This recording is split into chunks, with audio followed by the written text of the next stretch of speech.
अस्सलाम वालेकुम नाज़रीन, खबर और हक़ाइक़ के साथ मैं हूं उमर खत्ताब। इस्लामाबाद पाक फौज के तर्जुमान मेजर जनरल आसिफ गफूर ने कहा है कि पाकिस्तान के हाथ बांध कर भारत को खुला नहीं छोड़ा जा सकता।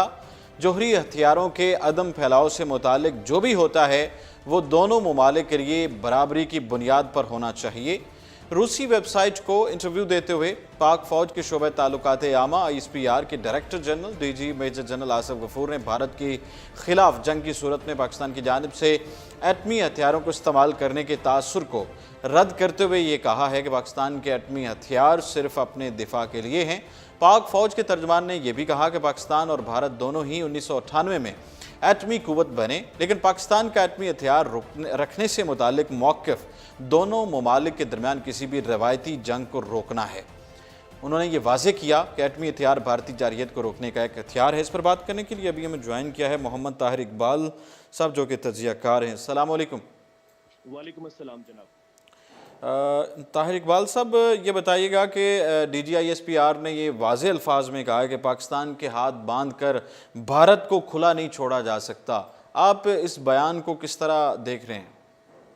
बहुत शुक्रिया सर। सबसे पहले तो DG ISPR major general Asif Ghafoor साहब ने ये जो इंटरव्यू दिया है, ये रशियन न्यूज एजेंसी स्पुतनिक को इंटरव्यू दिया। ये एक सिंबॉलिक इंपॉर्टेंस है इसकी। जी। इस इंटरव्यू के दो जाविये हैं। इस इंटरव्यू में एक तो बात ये की गई कि पाकिस्तान के ऊपर एक ब्लेम ये है कि डॉग फाइटिंग के दौरान, ये वो वक्त था जब पाकिस्तान ने 2 इंडियन जेट्स को मार गिराया, F-16 यूज किया है। और दूसरा जो आपने सवाल किया वो ये है कि पाकिस्तान के हाथ बांध दिए जाए। इसमें यह है कि जो इंटरनेशनल इदारे हैं, जो अमेरिका है, वो पाकिस्तान के ऊपर ये ब्लेम कर रहा है कि पाकिस्तान ने जो है इंडिया को प्रेशराइज किया है, पाकिस्तान ने इंडिया के प्लेन्स को गिराया है, पाकिस्तान जो है वो एक एक्सट्रीमिस्ट आइडियोलॉजी की तरफ जा रहा है। लेकिन पाकिस्तान ने मतलब ये पहले भी खबरें आती रही हैं कि जो एटमी हथियार हैं वो महफूज नहीं हैं और वो तालिबान के हाथ लग सकते हैं, दहशतगर्दों के हाथ लग सकते हैं। इस तरह की पहले अमेरिका की तरफ से और इंटरनेशनल लेवल पे ये खबरें फैलाई गई थी।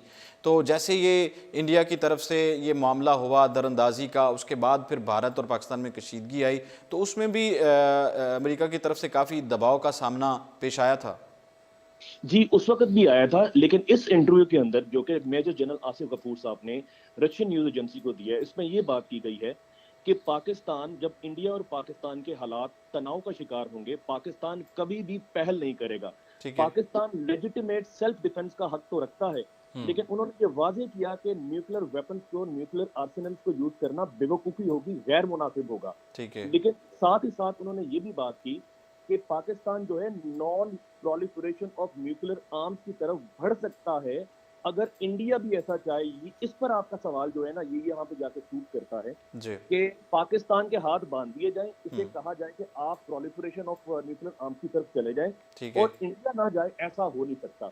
अब इसको मैं 1 by 1 इन तीनों एंगल्स को मैं खोलना चाहूंगा। ये बड़ा सिंबॉलिक है कि पाकिस्तान के DG ISPR major general Asif Ghafoor साहब ने जो रशिया को ये इंटरव्यू दिया है।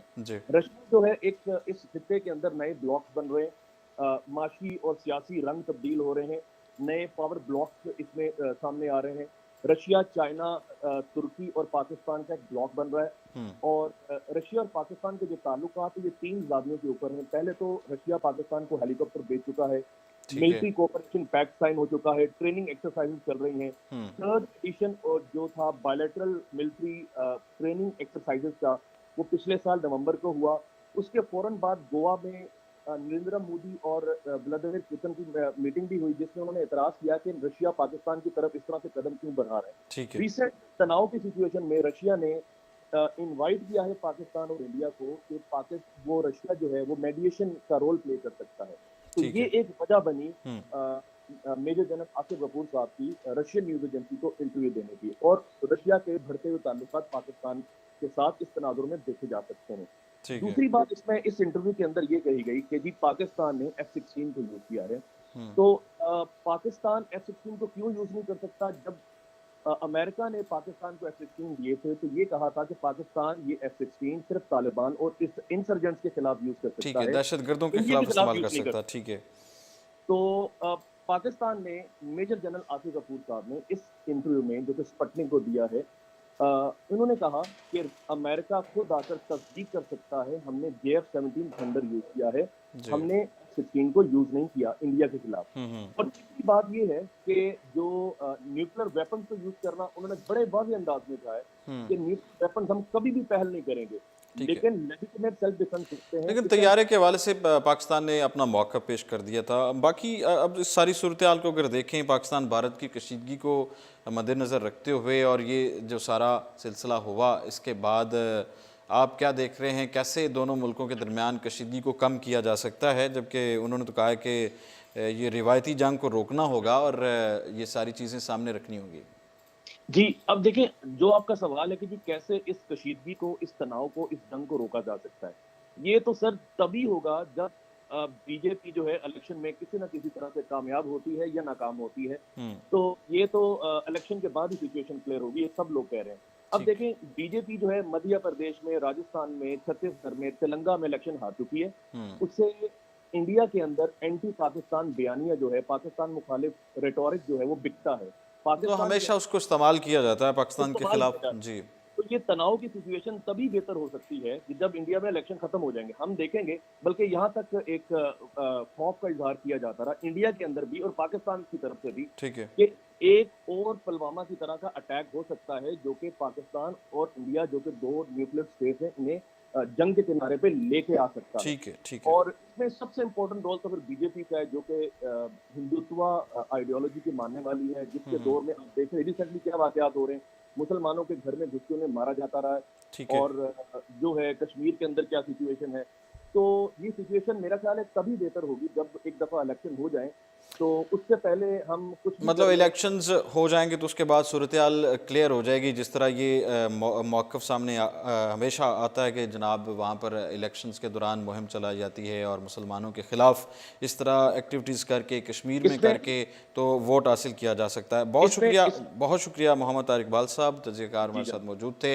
हम बात कर रहे थे मेजर जनरल आसिफ गफूर ने ये यकीन दिलाया कि पाकिस्तान भी दीगर एटमी ममालिक की तरह जोहरी हथियारों के अदम फैलाव से मुतालिक इक़दाम उठाने के लिए तैयार है। ताहम ये तब ही मुमकिन हो सकता है जब पड़ोसी मुल्क भारत भी इसी तरह के इक़दाम उठाए। उन्होंने मज़ीद कहा कि पाकिस्तान जो भी इक़दाम उठाएगा वो बराबरी की बुनियाद पर होंगे। ऐसा नहीं हो सकता कि आप पाकिस्तान के हाथ बांध दें और भारत को खुला छोड़ दें, उनको खुली छुट्टी दे दें कि जो करते फिरें। पाक फ़ौज के तर्जुमान ने अपनी बात को जारी रखते हुए ये भी कहा कि जोहरी हथियारों के अदम फैलाव से मुतालिक जो भी होता है वो दोनों ममालिक के लिए जो है वो एक ही असूल होना चाहिए, एक ही कानून होना चाहिए। पाक फ़ौज के तर्जुमान ने आज़ाद कश्मीर में भारतीय एयरफोर्स के तैयारे को गिराने और मकबूजा कश्मीर में कार्रवाई के दौरान अमरीकी साख्ता F-16 तैयार इस्तेमाल करने के भारतीय दावों को भी मुस्तरद किया। मेजर जनरल आसिफ गफूर ने कहा कि पाकिस्तान ने भारतीय तैयारों को गिराने के लिए पाकिस्तान और चीन के इश्तराक से बनाए जाने वाले JF-17 थंडर तैयारा इस्तेमाल किया। उन्होंने बताया कि पाकिस्तान के अमेरिका के साथ दोस्ताना ताल्लुकात हैं और इस्लामाबाद वाशिंगटन के साथ JF-17 थंडर के इस्तेमाल के हवाले से बातचीत कर रहा है। उन्होंने कहा कि इस्लामाबाद वाशिंगटन को बावर करवा रहा है कि पाकिस्तान के दिफा के लिए जो भी ज़रूरी हुआ वो इस्तेमाल किया जाएगा। आज़ाद कश्मीर में भारतीय तैयारों की दरअंदाजी पर बात करते हुए उन्होंने कहा कि रवां बरस 26 फरवरी को भारतीय तैयारों ने पाकिस्तानी फ़िज़ाई हदूद की खिलाफ वर्जी की, लेकिन पाक फ़िज़ाइया की बरवक्त कार्रवाई से भारतीय तैयारे खाली जगह पर पे लोड गिराकर फरार हुए, जिससे कोई जानी और माली नुकसान नहीं हुआ। ख्याल रहे कि रवां बरस 26 फरवरी को भारत की जानिब से दावा किया गया था कि भारतीय फ़िज़ाइया के तैयारों ने पाकिस्तान की हदूद में दरअंदाजी करते हुए दहशतगर्दों के मुबैना कैंप को तबाह कर दिया। भारत की जानिब से आज़ाद कश्मीर के इलाके में दरअंदाजी की कोशिश को पाक फ़िज़ाइया ने नाकाम बनाया और बर वक्त रद्द-ए-अमल देते हुए दुश्मन के तैयारों को भागने पर मजबूर किया था। DGISPR ने यह भी कहा कि अगले रोज पाकिस्तान एयरफोर्स ने अपनी फ़िज़ाई हदूद में रहते हुए मकबूजा कश्मीर में 4 टारगेट को निशाना बनाया। मकबूजा कश्मीर में कार्रवाई का मकसद भारत को अपनी सलाहियत दिखाना था। पाकिस्तान एयरफोर्स ने 4 टारगेट लॉक किए, जहां पाकिस्तानी तैयारे भारतीय फ़ौज की तनसीबात को बआसानी निशाना बना सकते थे, लेकिन PAF ने हिफाजती फासला रखते हुए अपने टारगेट को ऐसी जगह मुंतकिल किया जहां लोग मौजूद नहीं थे, ताकि इंसानी जान का ज़िया न हो सके। उन्होंने ये भी बताया कि पाकिस्तान के पास इस ऑपरेशन की फुटेजेस भी मौजूद हैं। बात करेंगे, मेरे पास छुपाने के लिए कुछ नहीं है, मुराद अली शाह का बयान सामने आया है। नैब रावलपिंडी के दफ्तर के बाहर मीडिया से उन्होंने आज गुफ्तगू की। वज़ीर आला सिंध मुराद अली शाह का कहना था कि इस केस में उनके खिलाफ नैब के पास कुछ भी मौजूद नहीं है और वो ताउन के लिए तैयार हैं। उन्होंने कहा कि 1 घंटे से ज़्यादा ठट्टा शुगर मिल्स के हवाले से सवालात की, जिसके उन्होंने मुनासिब जवाब दिए हैं।